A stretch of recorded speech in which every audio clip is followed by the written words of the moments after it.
Boa noite. Faz uma semana que eu não gravo nada porque eu tive umas crises de enxaqueca muito grande esses dias, quase 15 dias. E, nossa, foi. Consegui fazer algumas coisas, mas algumas coisas consegui realizar minhas tarefas diárias, mas com bastante limitação. Fui à academia, fiz Fiz atividades, tá, atendi pacientes, mas assim, bem debilitado. E uma coisa que eu não consegui fazer foi leituras. Leituras, gravações, essas coisas assim, eu não consegui porque não tinha como. Eu fiz o que realmente era obrigação e o que era mais no âmbito de lazer ou qualquer outras coisas, eu fui postergando porque estava muito grande a dor, né? E para quem não sabe, a crise de enxaqueca ela é unilateral, tá?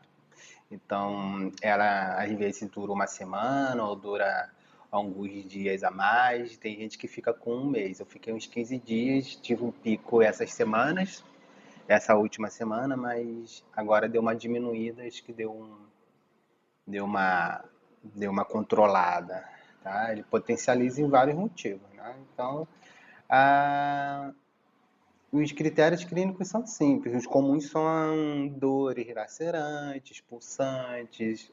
Alguns têm náuseas, vômitos. Eu não tenho, mas eu tenho. O som alto não me incomoda, mas a luz me incomoda muito.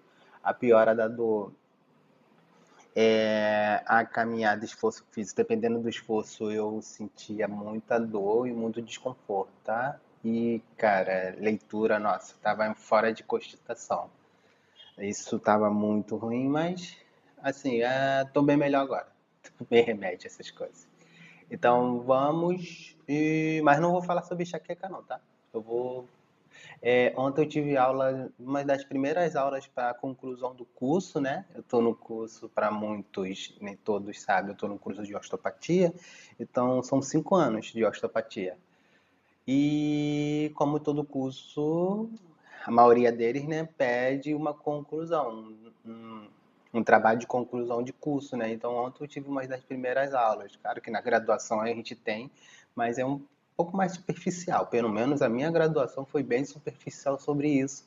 E nessa segunda pós, né, eu tenho 3 pós, essa segunda pós, terceira pós que eu tenho, que eu vou realizar, não, na verdade eu vou na quarta pós agora. Essa quarta pós eu vou disponibilizar, o curso disponibiliza um ano para você fazer um trabalho de conclusão. Tirando que nesse último ano tem provas, prova clínica, provas teóricas, então é um ano somente para ver o quanto você dá gabaritado para seguir na profissão. E ontem a gente teve uma aula só sobre isso. Mas como é de praxe, eu vou gravar também por Spotify, que também da mesma forma. Eu não gravei nem por YouTube, nem por Spotify. Então, assim, todos ficaram com déficit de apresentações, gravações, de tanto não. Mas como é uma coisa mais artesanal, bem inicial, então por isso que eu não fiquei tão preocupado sobre tal da responsabilidade. E ainda não tenho essa responsabilidade efetiva porque não é o meu ganha-pão nesse momento, mas uma coisa feita pelo prazer mesmo. Vou colocar para gravar aqui, que esse áudio vai pro Spotify. Trabalho de conclusão de curso, episódio 20, Gazeta Anatômica. Olá, seja muito bem-vindo ao Gazeta Anatômica, o podcast. E para quem gosta de anatomia, fisioterapia, osteopatia, ciência e principalmente para quem acredita que uma boa pergunta vale mais que uma resposta decorada.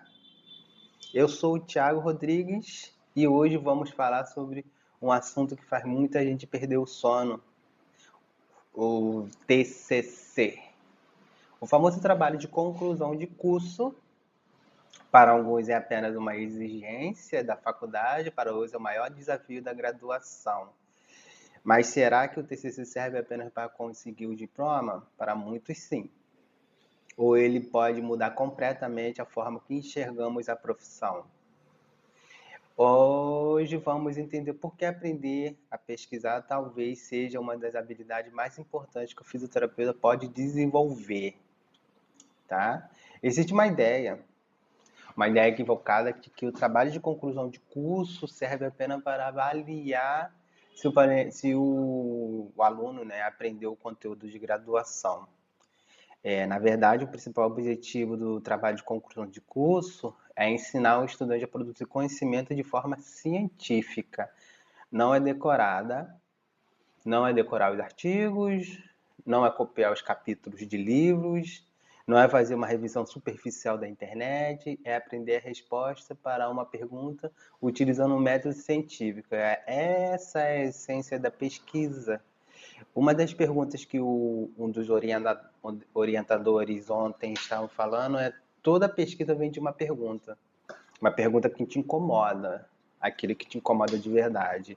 Ah, estou fazendo um trabalho correlacionado a uma pergunta que me incomodou no meio de um dos meus atendimentos. Um insight ali, o paciente estava falando comigo, eu fiquei, mas ainda não tem, não existe, e como assim?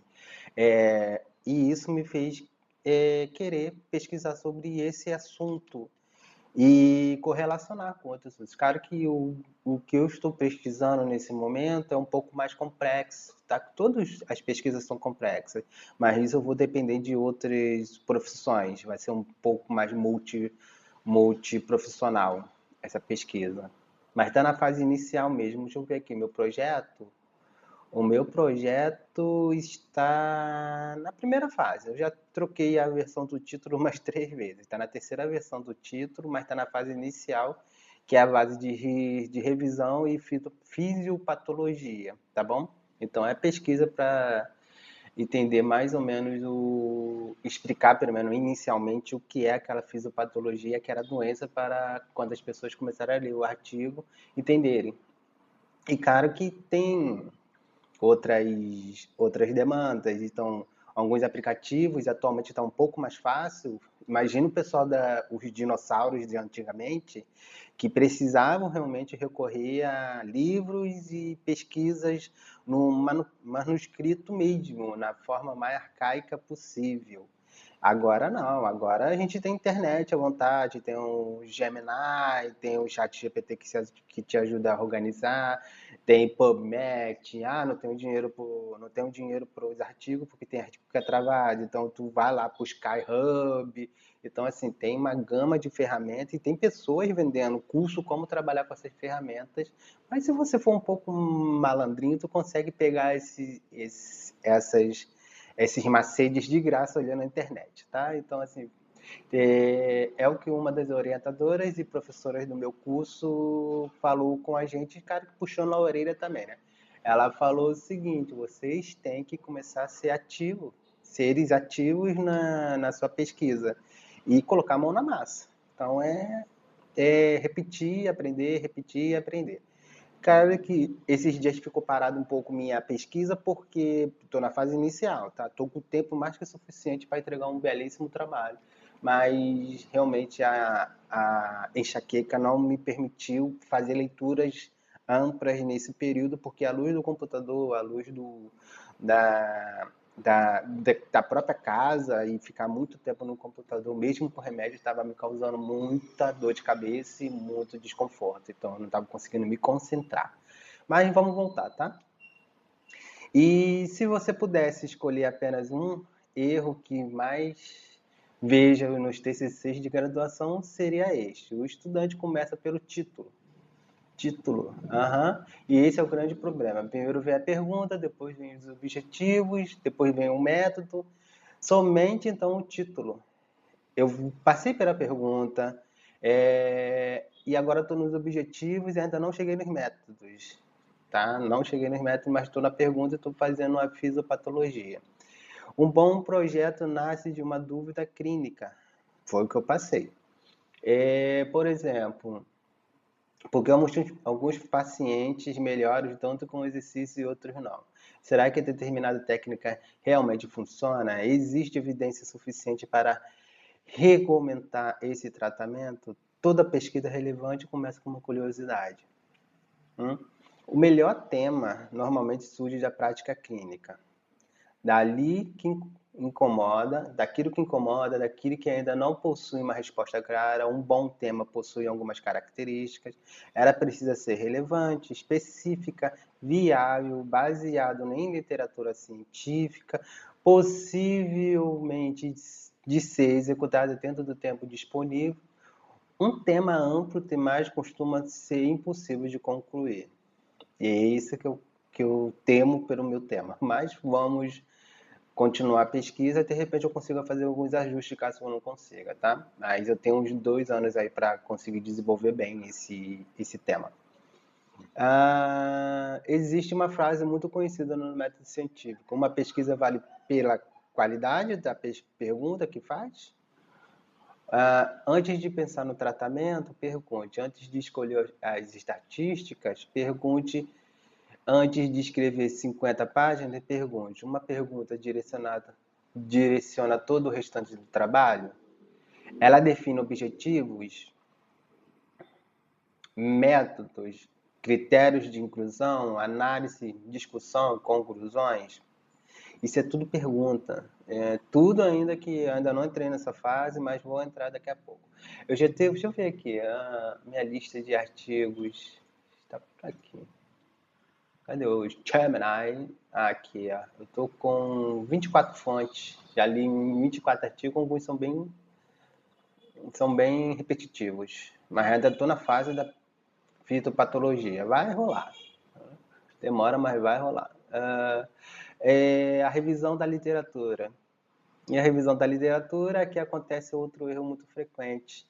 Muitos estudantes acreditam que a revisão da literatura significa copiar vários artigos. Isso não é verdade. A revisão da literatura significa construir uma conversa entre os estudos. É mostrar que o que já sabemos, o que ainda não sabemos, onde existe conflito entre os resultados. Qual lacuna científica a sua pesquisa pretende preencher? É justamente essa lacuna que justifica o projeto. Onde ainda não foi respondido, onde está faltando alguma resposta ou alguma escadinha ali, tipo, de repente isso aqui pode complementar esse artigo que foi lançado em 2005, mas esse outro aqui em 2000 tem a resposta de 2019. Por aí vai, né? São várias perguntas. Se a pergunta é o cérebro, o método é o coração.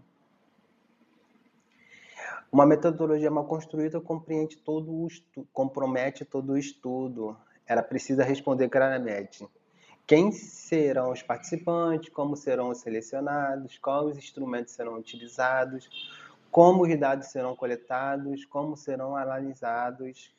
Quanto mais transparente for a metodologia, maior será a confiabilidade da pesquisa.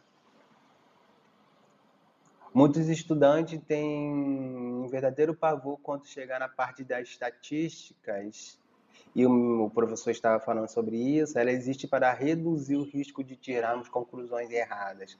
Não basta observar uma melhora, é preciso avaliar essa melhora provavelmente ocorreu pelo tratamento ou poderia ter acontecido acaso. Por isso, compreender o básico de estatística é a parte fundamental.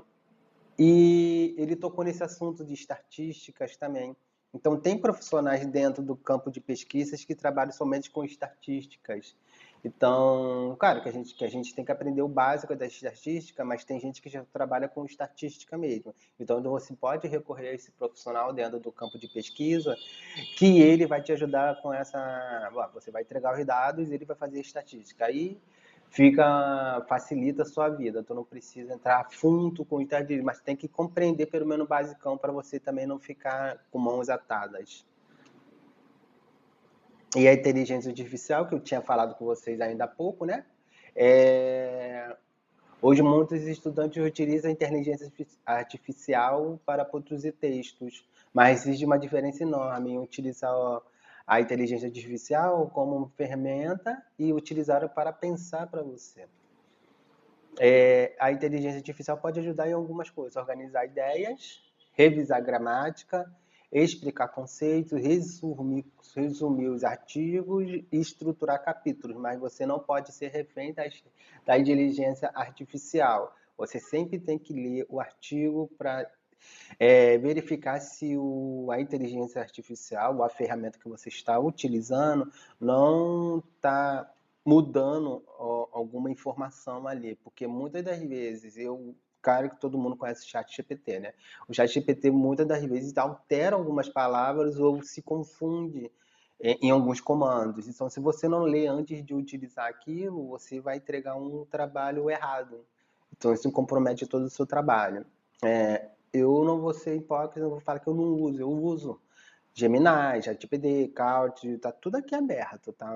No computador, na minha área de trabalho aqui. Só que eu sempre estou lendo, estou revisando para ver se teve alguma alteração no conceito que eu estou tentando entregar.